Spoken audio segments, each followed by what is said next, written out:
All right, thank you so much, you guys, for coming today. I recognize that you did not choose to be in this session and that you're probably spending 50 minutes with somebody who could be your mom talking about pornography is not how you want maybe to spend a Saturday morning. But I am so glad that you guys are here, and I want to tell you that I just want you guys to hear the stuff that we're going to be talking about. This is going to be a very intense conversation because we are going to look and delve into some of the issues with pornography. We're going to talk about this. A lot of times people think pornography is just a guy issue. Well, I think every single one of you can attest that that's not the case.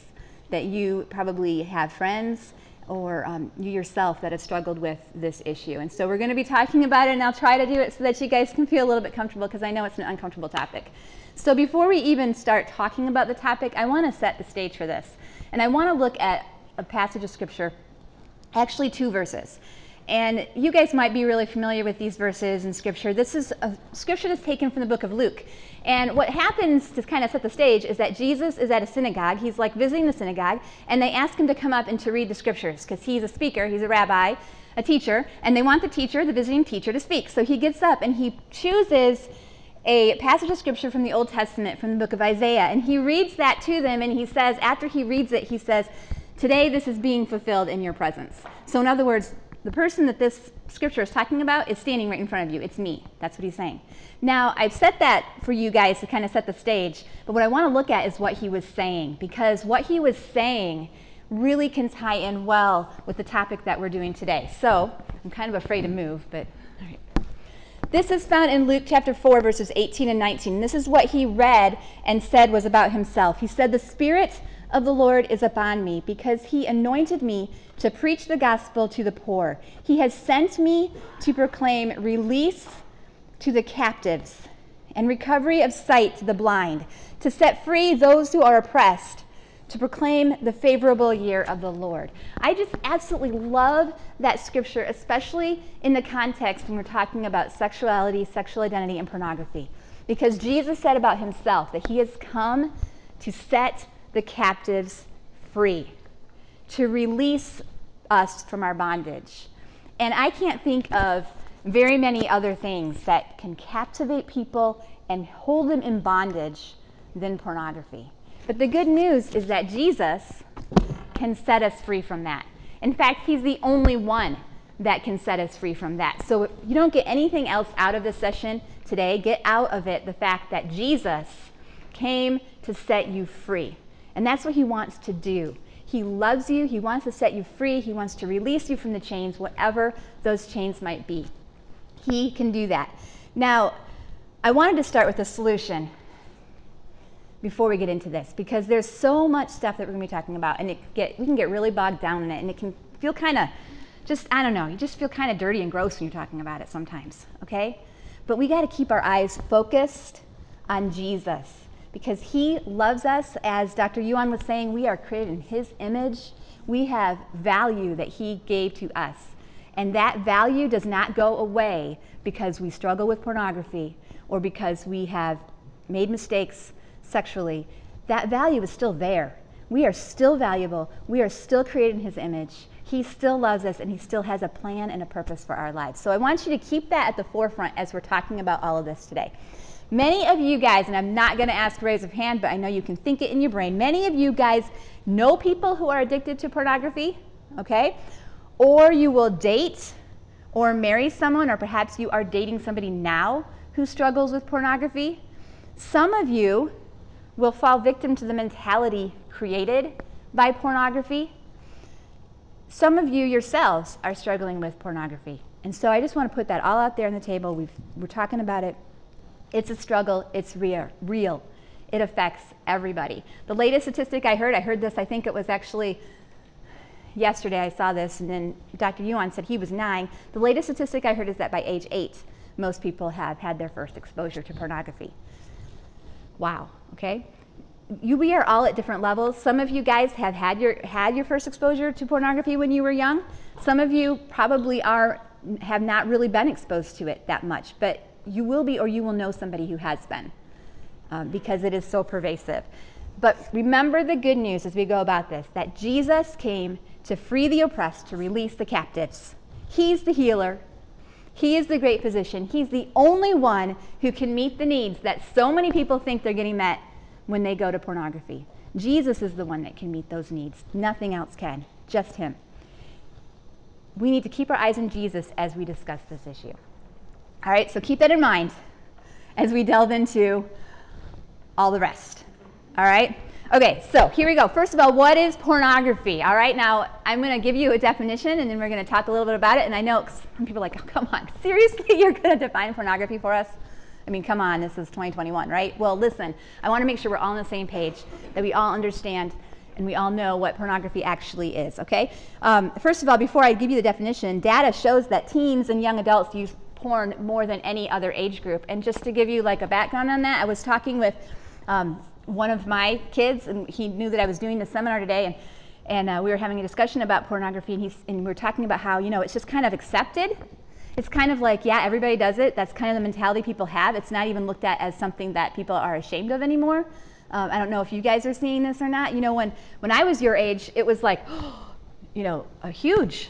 But now it's like everybody does it, right? And my son said to me, yeah, you know, I was talking with some people, and they said, they were one of his, not a friend, so I'm not going to say that because you guys might know him, was looking at his phone, and the other person said, are you looking at pornography? And he's like, yeah, doesn't everybody look at pornography? I mean, just like, yeah, everybody does it, right? And it's kind of accepted.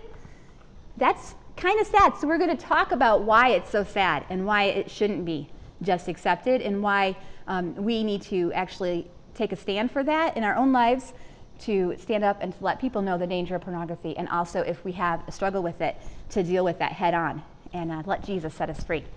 So the definition of pornography, here we go. Here is a definition. I actually looked this up to find an actual definition. Pornography or porn usually refers to representations designed to arouse and give sexual pleasure to those who read, see, hear, or handle them. Another way of looking at it is sexually explicit content produced or consumed with the intent of sexual arousal. So a couple things I want us to look at in this definition is, first of all, it's not just focused on what we see. Did you notice that? Okay? It's just anything that's designed to give sexual pleasure to a person in a way that it was not designed by God, right? So God designed us to have sexual pleasure. It's a good thing. Sex within marriage is fabulous. It's a picture of the love that Christ has for his church, for us, okay? That's what it's meant to be. Anything outside of that can lead to a lot of damage, like pornography, and pornography tries to replace that God-given good sexual desire with something else.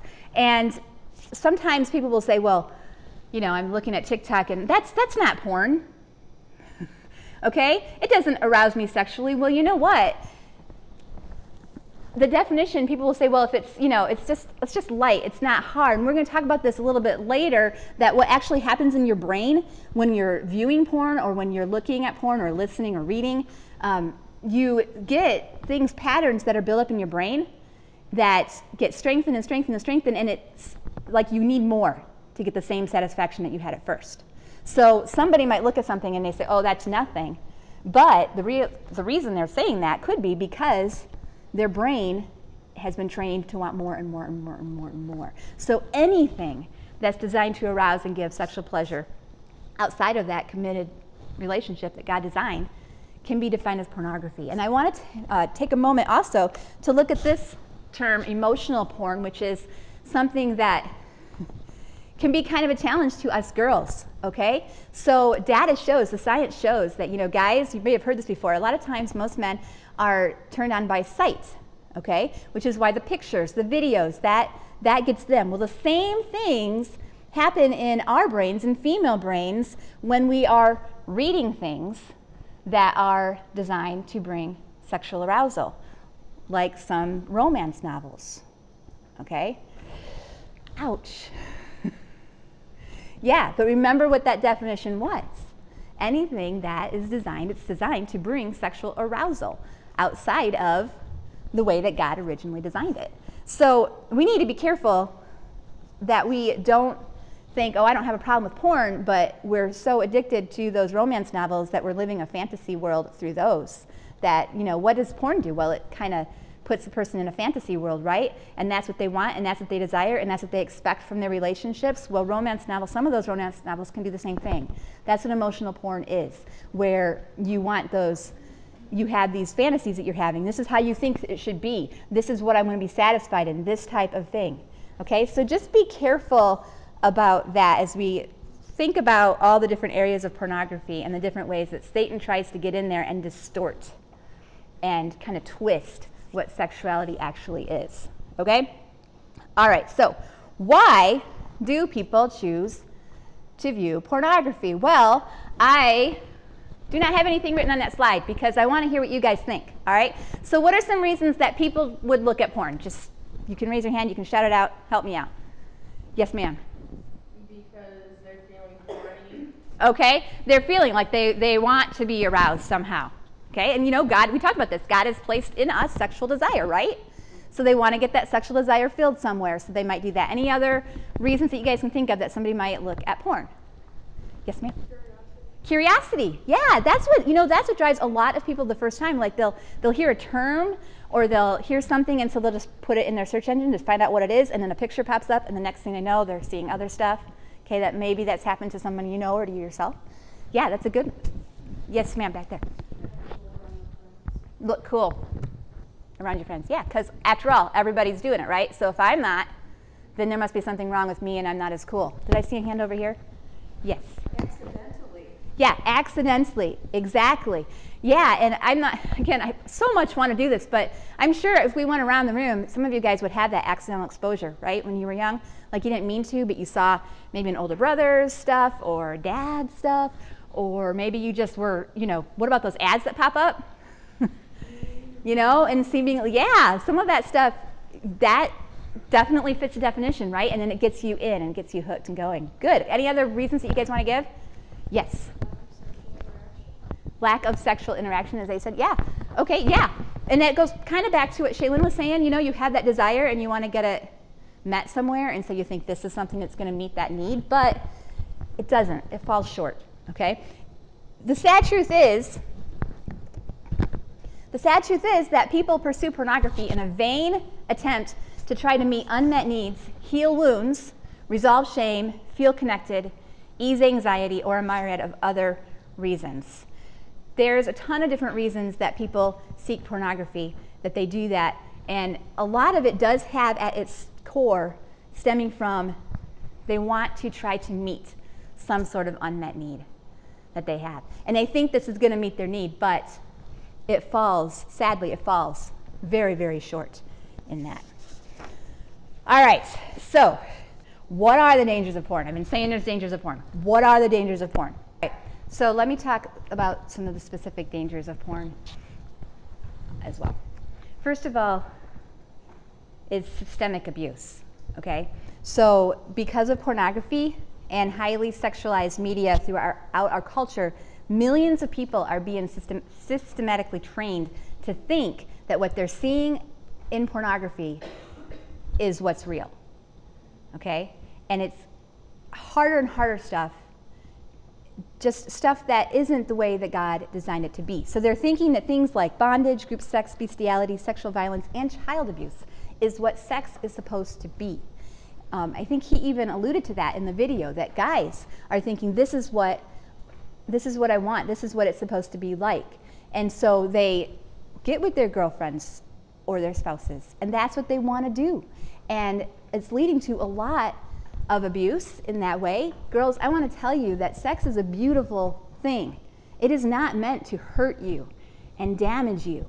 And anyone that tries to tell you otherwise or do something otherwise, that's wrong. That is the devil talking, okay? Pornography leads to that idea among people that this is the way it's supposed to be. So that's what I mean by systemic abuse. And it ties into the next one. It leads to wrong ideas about sex. Again, many teens believe, many people your age believe that what's happening in pornography is accurate and true to life. They don't see what's really going on in the lives of the people who are performing the pornography, right? They don't see the damage that's there as well. They just see the entertainment and they think, this is what it's supposed to be. And so it leads to those wrong ideas about sex. in reality, pornography dehumanizes both the person who's viewing it and the person who's in it. Okay? Both of them are being dehumanized by pornography.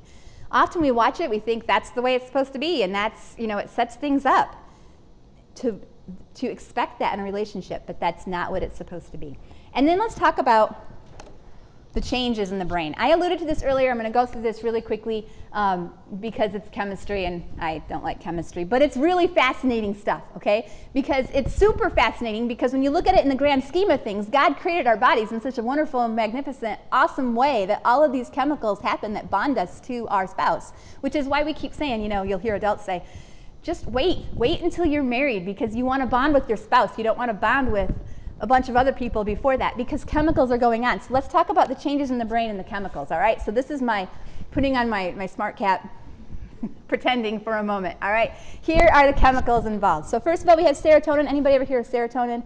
Yeah, you guys are all in high school. You can probably tell me more about serotonin than I can. Serotonin is what gives us a sense of well-being. It's also called the happy chemical. Another one is norepinephrine.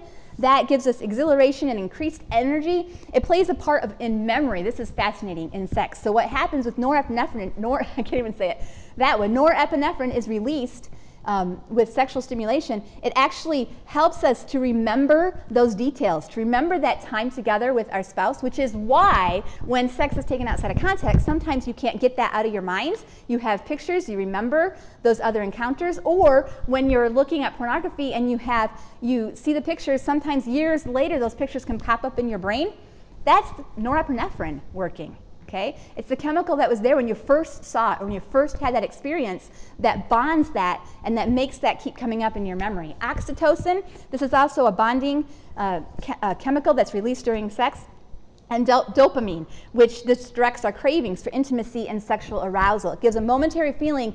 When you are viewing pornography, the same thing happens in our brain that can happen in when you're having a sexual relationship with your spouse, okay? All these chemicals are released. So instead of bonding to a person, you're bonding to an image, or you're bonding to a book, or whatever it is that's bringing that arousal. It's not the way it's meant to be. It's a momentary feeling that needs are being met, but in truth, it's only obscuring the need.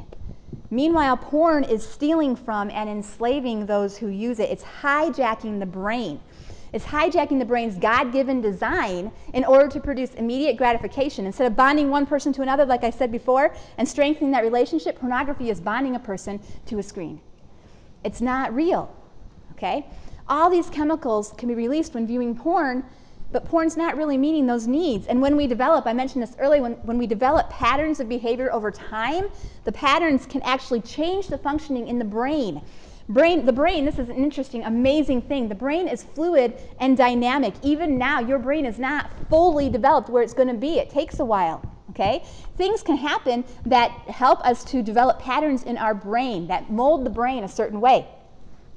There's any kind of stimuli that can happen like that. Porn then comes in and creates patterns. It creates pathways in the brain that get stronger and stronger. Each time you view porn, that pathway gets stronger and stronger and stronger and actually reshapes the brain so that that's what you want to see. And this is kind of goes with what I said earlier when I said degrees of porn. Like some people say, well, that's not really that bad. You know, my TikTok, my Instagram, that's not porn. You don't know what you're talking about. Well, that's because patterns in the brain make you want more and more and more. It makes you want harder. It takes more stuff, harder stuff, to actually get you the same stimulation that you got the first time you looked at that innocent picture, okay? You keep wanting to get that same stimulation, but it keeps taking something a little bit harder to get it. And that is where the patterns in the brain come in. That's why images of porn come back when we least expect it. That's why it takes harder and harder for porn to satisfy, and why real life experiences become less satisfying as well. And that also is something that happens with pornography, where what's real in real life doesn't satisfy me. I've got to have this. And guys, this is what's happening to so many people in our society who are addicted to pornography. It's very sad. But the good news is that our brain isn't done developing, and that patterns can be broken. Remember, I feel like I need to take a little pause right now and go back to what we said at the beginning. Remember, who is the one who can set captives free? Jesus. And that means he can also set our brain free, okay? Those patterns that have been developed, he can set those free. He can get us back. He can take care of that. So let's just keep our mind on that and remember that. Also, one other thing I do want to mention is the connection to human trafficking, because I think this is a spot where we can really help educate our Christian brothers, okay? Our friends, our guy friends who think it's, you know, have you ever heard anybody say, well, I mean, they're doing it because they chose that lifestyle. I'm just watching what they did, okay? All right, so pornography has a huge connection to human trafficking. Interestingly enough, if someone is tricked, manipulated, or coerced into the production of porn, that legally qualifies as sex trafficking. For example, that even means if a porn performer shows up expecting to do one particular thing and then finds out that what they're doing is actually more than what they wanted to do, and they're forced, like their person who's paying them says, well, you're not going to get paid, or I'm not going to, you know, give you this next job unless you do this one, that actually qualifies as human trafficking because they're being forced to do something they weren't expecting to do, okay? Anytime anybody is forced to do something there, that can, and that gets a tie-in with human trafficking. Reports indicate that sexual predators and traffickers often use pornography to groom victims. So they'll have their victims watch the pornography, and that kind of helps to groom them for what they want them to do, okay? Another huge tie-in with porn. It desensitizes victims to the sexual advances and normalizes the sexual abuse they may experience. So they think, oh, this is normal. I just saw that. This is what's expected of me, okay? And the bottom line also with the connection between pornography and human trafficking is that we can never tell. There's no way to tell if the thing that's being viewed, if the person in there is a victim of human trafficking or if they're doing it willingly. We can't tell that by watching the video. We don't know. Things can be edited to make it look like the person wants to be there. We don't know. So anytime that a person views pornography, they could be viewing a rape or sexual abuse and encouraging that. And you know, another thing that goes with that is that what drives the sales of people? What drives that? It's people who are wanting to buy it, people who are wanting to consume it. So the more and more people who want to consume pornography and want to buy it actually creates demand and feeds into the human trafficking issue that way as well. So if you ever get in a conversation with a guy who's just saying it's just innocent stuff, you can share these things and say, you know, you could be supporting human trafficking when you watch that porn video. It's really a sad thing to think about, but it's truth. It's truth. So there's a really good video on Fight the New Drug that talks about this. I'm not going to show it right now, but it talks about how pornography does fuel human trafficking, and if you're interested in that, I can give you the link to that also afterwards if you want to see me. At this time, I'm going to take a little break and let Peyton come up here. The last danger of pornography is that it damages relationships. It hurts the trust and it leads to problems in the relationship. And Peyton is going to come and share her story. Okay, hi. Can you guys hear me? Is it working? Okay. So my name is Peyton, like she said, and I am just so thankful to be here and to be able to share my story. I have such a huge burden for this topic, so I'm just really honored to be here and so happy that you guys are here and that you are willing to learn more about God's design for our lives and how the gospel should influence how we live. So grateful you guys are here. I'm just going to share a little bit about my story and hope that that can help you guys in some way. So like she said, I grew up in this school. I grew up in church my whole life. And when I was a senior in high school, I went on a trip to New York City with my parents. And we had a family here that knew a family that lived in New York City. It was a pastor and his family. And we asked them if we could stay with them. So that whole week, we stayed with them and got to know them. And the pastor happened to have a son who was really cute. And it was kind of like a crush at first sight, I guess. And he was really sweet, outgoing, he was confident, and he was kind of our tour guide all week. So he showed my parents and I around, and I just got to know him a little bit throughout the week, and the more I got to know him, the more I liked. And my parents started to develop a relationship with him as well. But at the end of the week, I thought I would never see him again. You know, he lived in New York City. I was coming back here to South Bend, Indiana. I didn't think our paths would ever cross. But he had my parents' phone numbers, and they kept in contact a little bit.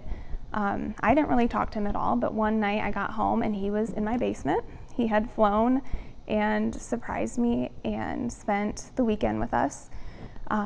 We talked a lot that weekend and started to get closer and just realized that we wanted to pursue this relationship. So I went off to college in South Carolina. He went back to New York City, but we kept in contact. We texted a lot. We talked on the phone all the time, and feelings were just developing pretty quickly. So a couple months later, we were up late texting one night, and he sent me a text that he was struggling with porn. And I was just so shocked and confused. Like, it wasn't something I had ever heard talked about. My parents didn't talk about it, like church didn't talk about it. You know, I'd heard it a couple times mentioned as like just a sin that really bad people struggled with, and you know, that it really wasn't that common. So I was just devastated and confused. I thought maybe something was wrong with me, maybe something was wrong with him. He was a pastor's son. Like, it was just something I did not think I would ever be dealing with, or that a pastor's son would ever be dealing with. So I felt alone. I talked to him more the next day and found out it was like an 8-month struggle for him, and he was under a lot of stress, and so he turned to pornography because, you know, he was just really stressed out, had a lot going on in his life. And I talked to my parents also and just let them know they were confused and shocked as well. It wasn't something they'd ever heard talked about. I then talked to my friends at college, my 3 really close friends there, and all 3 of them were dating someone who had struggled with porn or were currently struggling. And I was just shocked all over again. Like, I had no idea that it was so common. So we talked to my parents, he and I, and set like some rules, and my parents encouraged him to get help, to get an accountability partner, and to get like a filter on his computer, you know, really take steps to start to get rid of this struggle for him. So we started dating after that. We got counseling, which was really, really good because I was struggling a lot, just worrying all the time. So we were so far away. So I spent, hours, probably daily, just wondering, like, what is he doing right now? Like, just worrying that I was doing something wrong, that maybe I wasn't encouraging him enough, maybe I wasn't talking to him enough, and maybe that's why he was struggling. So it just affected me emotionally a lot. I just had a lot of anxiety about it, and it affected our relationship. Even though we were going to counseling, he had an accountability partner, he still wasn't willing to do some of the things that it took to get better. So he was continuing to struggle on and off. And there was one night that I got off the phone with him, and I was scared he was going to take his own life because he was so depressed. He felt full of shame because of everything that he had been doing and just this sin that he had given his life over to, pretty much. And it reminded me of James 1:14 and 15, which says, "But each person is tempted when he is lured and enticed by his own desire. Then desire, when it has conceived, gives birth to sin, and sin, when it is fully grown, brings forth death." And I just saw that in his life. Like, it started out as a small issue for him, and, you know, he gave in to his temptations and desires.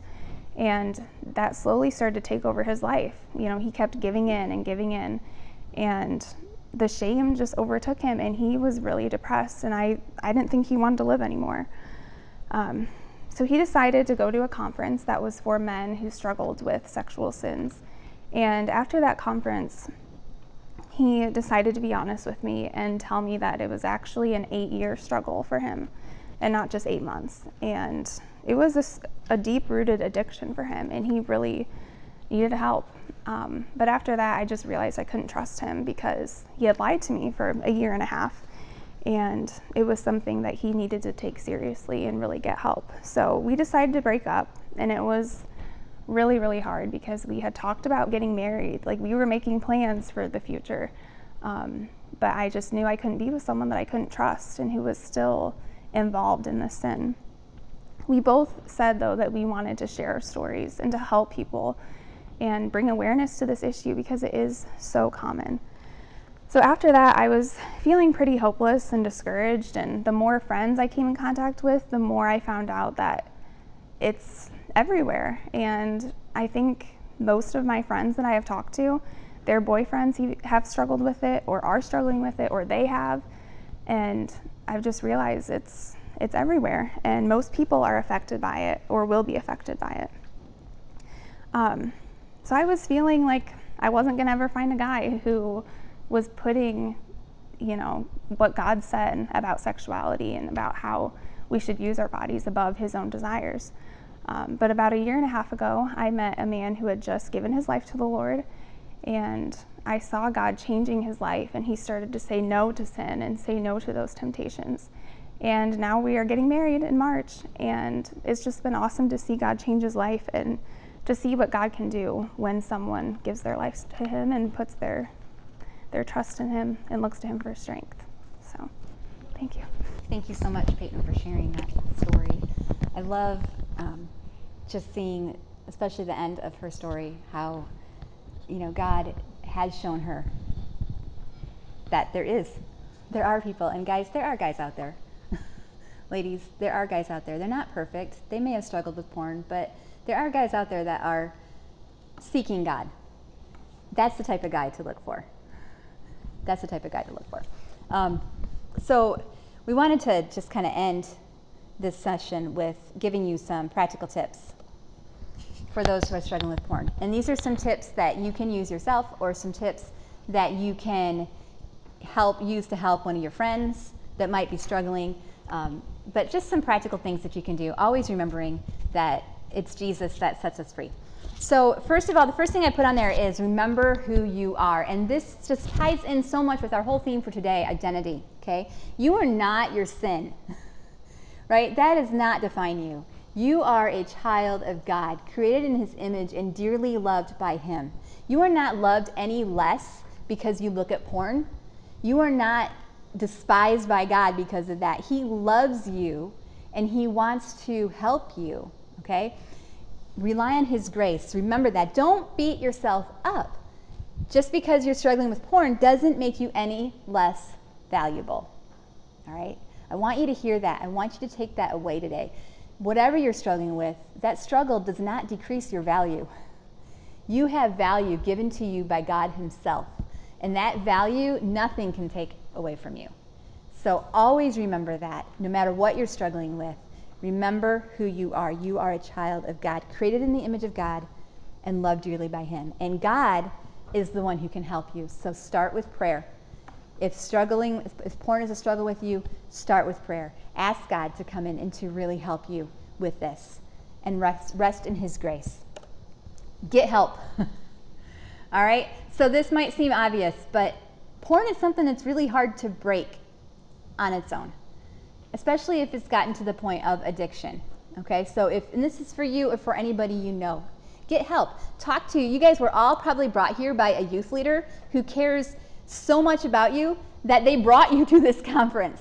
Okay? They wanted to spend their Saturday with you talking about holy sexuality. That is a sacrifice from any adult, and that shows the depth of their love for you. So you can trust them. Go to them. Tell them you're having an issue with that. Go to your pastor, your youth pastor, even your parents. If you had that kind of relationship with your parents, I know as a parent that it is my heart's desire for my children to experience the love and grace of God, and I want to help them to do that. However, even if it is really difficult to go through the struggles with them. So go to your parents, go to an adult, go to somebody, go to a friend if you don't have anybody that fits that category, and that friend can go with you to those adults. But get help. Don't try to do it on your own. Know your triggers. All right, so we talked about some of those a little bit earlier, and we said, why do people look at porn? Some of the things you guys were saying were triggers. Okay, so know what it is that gets you to that point where you are more susceptible and where that becomes more of a temptation. If it's when you're bored, then be careful that when you're really bored, you're not in your room by yourself with your phone. Okay, if it's when you're stressed, same thing. If it's when you just had this actually does happen, you had a big celebration, you're on an emotional high. Sometimes that drives people to it. Know what those triggers are, and then avoid them or take extra precautions when you're in that situation. And stay away from situations that might lead to you looking at porn or reading the porn or whatever it is that's got you, okay? Stay away from those situations. For example, phones late at night. Now I sound like a mom, right? But there is a reason. There's a reason that we say don't be in your bedroom at night on your phone when everybody else is asleep, because that's an easy time for Satan to just kind of flash those accidental pictures in front of you, and then you start scrolling and start going, and before you know it, you're trapped and you're a captive. So take those steps. Consider getting rid of the source altogether. This might seem like a very drastic solution, but sometimes, drastic things take drastic solutions. If you really want to get free and you're serious about it, then maybe you do need to go off of the internet for a while or off of your social media. Maybe you need to say, hey, Mom, Dad, can you have my phone? Or move your computer into a public space and only look at it when there's other people that can walk by. Drastic measures must be taken to be able to free yourself from an addiction. It's like any other addiction, right? I mean, you've got to, if you're struggling with an alcohol addiction, get rid of the alcohol, right?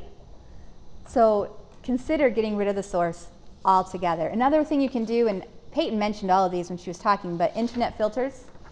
You can have an internet filter put on, or you can go to something like Covenant Eyes, which is an accountability program where they send I think you'd choose somebody and they send what your browsing history is to that person. Wow, that can really help. So get on something like that can help too. And be wary, this goes back to what Peyton was saying, if you're dating someone who has an issue with porn, it's good to know that, and be wary about that, okay? And if you are dating somebody who has an issue with porn, that person needs to get help, and you can help that person get help. Don't think that you can change that person. Don't think that you can be that person's savior and get them out of it. And I noticed when Peyton was talking, she mentioned how she felt like, what am I doing? What can I do to make him not do it anymore? Am I doing something wrong? And sometimes we get into the idea like it's us. There must be something wrong with us because my boyfriend is viewing porn. No, that's not the case, okay? It's not. It's an issue, and we talked about all that earlier. It's an issue that he is struggling with that has nothing to do with you. All right, so keep that in mind. And if you are dating somebody who has serious issues with porn, that should raise a red flag. You guys need to get help for your relationship and for him, okay? It's not going to go away when you get married if he hasn't dealt with it before that. Just know that. In fact, it's going to lead to a bunch of other problems. So be careful with that. And then remember, only God can change people.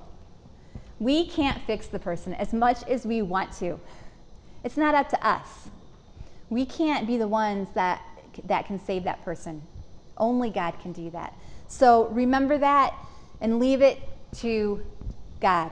Be in prayer for that person, but don't take the responsibility upon yourself and think that you're the person that's going to change that person. And the same thing with you, okay? You can put all these steps into place, but if you're struggling with porn, it's God that's going to be changing you. So trust him with that and go to him in prayer and go to him as the source. It goes back to what we talked about at the beginning, where Jesus came to set the captives free. He wants to set everyone free. He wants to set you free. He wants to set your friends free. So trust in him and just rely on that and rely on his grace and know that he will set you free, that he is bigger than these issues that we talked about today. This is, like I said at the beginning, this is can be an ugly issue to talk about. We can kind of go away from something like this feeling kind of, ew, it's gross, thinking that way. But keep your eyes focused on Jesus, because he has something far better, far more beautiful that he created for us to enjoy as a representation of his love for us. So keep our eyes on Jesus and trust him and seek him first through all of this. I'm not saying that that's going to make it easy or that's going to make it go away, but just know that he loves you, that we can seek him and find our real, true beauty in him, and he will help us through our struggles.